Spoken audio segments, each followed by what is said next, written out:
Baiklah, masuk di komponen elektronika. Di sini yang pertama adalah resistor kawat. Resistor kawat atau Weyerhaeuser resistor merupakan resistor yang dibuat dengan bahan kawat yang dililitkan, sehingga nilai resistansinya resistor ditentukan dari panjangnya kawat yang dililitkan.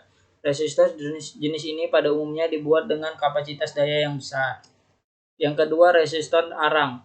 Resistor arang atau resistor karbon merupakan resistor yang dibuat dengan bahan utama batang arang atau karbon. Resistor karbon ini merupakan resistor yang banyak digunakan dan banyak diperjualbelikan. Di pasaran resistor, jenis ini dapat kita jumpai dengan kapasitas daya 1 sampai 16 watt, 1 per 8 watt, 1 per 4 watt, setengah watt, 1 watt, 2 watt, dan 3 watt. Resistor oksida logam. Resistor oksida logam atau lebih dikenal dengan nama resistor metal film merupakan resistor yang dibuat dengan bahan utama oksida logam yang memiliki karakteristik dengan baik. Resistor metal film ini dapat ditemui dengan nilai toleransi 1% dan 2%. Resistor tetap.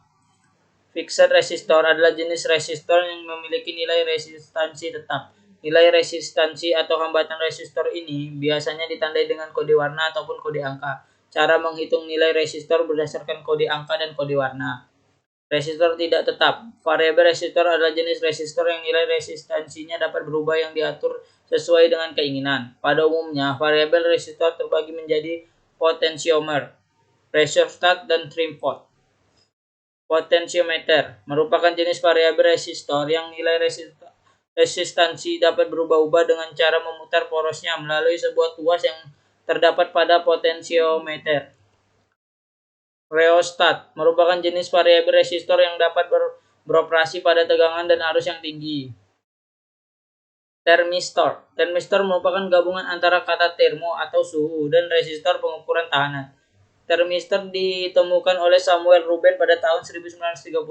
Termistor adalah jenis resistor yang nilai resistansinya dapat dipengaruhi oleh suhu temperatur. Kapasitor atau disebut juga dengan kondensator atau kondensator adalah komponen elektronika pasif yang dapat menyimpan muatan listrik dalam waktu sementara dengan satuan kapasitasnya adalah farad. Kapasitas keramik, bentuknya ada yang bulat tipis, ada yang persegi 4 berwarna merah, hijau, coklat, dan lain-lain. Untuk nilai sendiri biasanya memiliki kapasitas kecil yaitu dari 1 pF atau picofarad sampai 0,1 UF atau mikrofarad.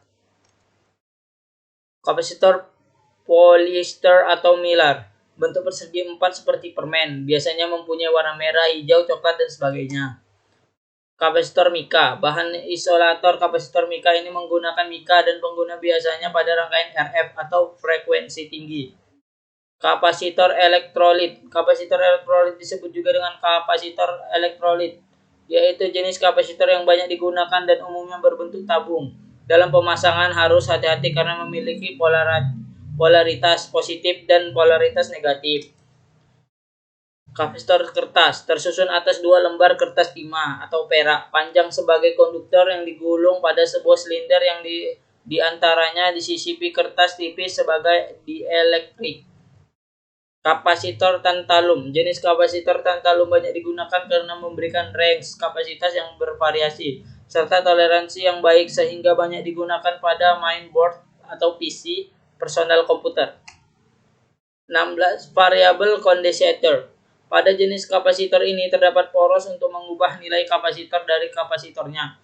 Bentuk kapasitor berjenis variabel kondensator biasanya berbentuk kontak dengan nilai kapasitasnya berkisar 100 pF hingga 500 pF. Trimmer. Untuk mengubah kapasitas pada trimmer diperlukan obeng minus karena poros pengaturannya sangat kecil. Trimmer terdiri dari 2 pelat logam yang dikombinasikan dengan bahan mika. Cara kerja trimmer adalah saat proses diputar maka akan mengubah jarak plat sehingga kapasitas berubah. Relay adalah suatu alat yang bekerja berdasarkan elektromagnetik untuk mengerahkan sejumlah kontraktor yang tersusun atau sebuah saklar elektronis yang dapat dikendalikan dari rangkaian elektronik lainnya dengan memanfaatkan tenaga listrik sebagai sumber energinya. SPF Single Pole Synchrotron. Relay ini memiliki 4 terminal yaitu 2 terminal kumparan atau coil dan 2 terminal sakral A dan B yang dapat berhubung dan terputus. SPDT, Single Pole Double Throw. Relay ini memiliki 5 terminal, yaitu 2 terminal kumparan atau koil dan 3 terminal sekitar saklar A, B, dan C yang dapat terhubung dan terputus dengan suatu terminal pusat. Jika suatu saat terminal misal A terputus dengan terminal pusat C, maka terminal lain B terhubung dengan terminal pusat tersebut atau C. Demikian juga sebaliknya. DPST, Double Pole Single Throw.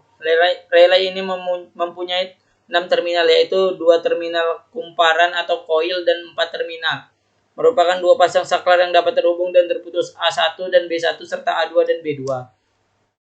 DPDT, Double Pole Double Throw. Relay ini mempunyai 8 terminal, yaitu 2 terminal kumparan atau koil, 6 terminal merupakan 2 set saklar yang dapat terputus dan terhubung. A1, B1, C1, dan A2, B2, dan C2. Dioda PN, komponen semikonduktor yang mengizinkan arus mengalir hanya dalam satu arah, digunakan untuk rektifikasi. 2. Dioda Zener, dioda yang dirancang untuk beroperasi dalam kondisi terbalik dan menjaga tegangan tetap pada level tertentu, sering digunakan untuk stabilisasi tegangan. Dioda Schottky, dioda dengan waktu respon cepat dan rendahnya tegangan jatuh ideal untuk aplikasi switch mode power supply. Dioda LED atau lag emitting diode, dioda yang mengeluarkan cahaya saat arus mengalir, banyak digunakan dalam tampilan dan penerangan. Dioda fotodioda, dioda yang menghasilkan arus listrik ketika terkena cahaya, digunakan dalam sensor cahaya dan aplikasi komunikasi. Dioda laser, dioda yang menghasilkan cahaya laser saat arus mengalir, digunakan dalam kondisi serat optik dan memindai berkode. Dioda yang digunakan dioda varaktor, dioda yang digunakan untuk mengubah kapasitas dalam rangkaian, berguna dalam tuner radio dan osilator. Terima kasih.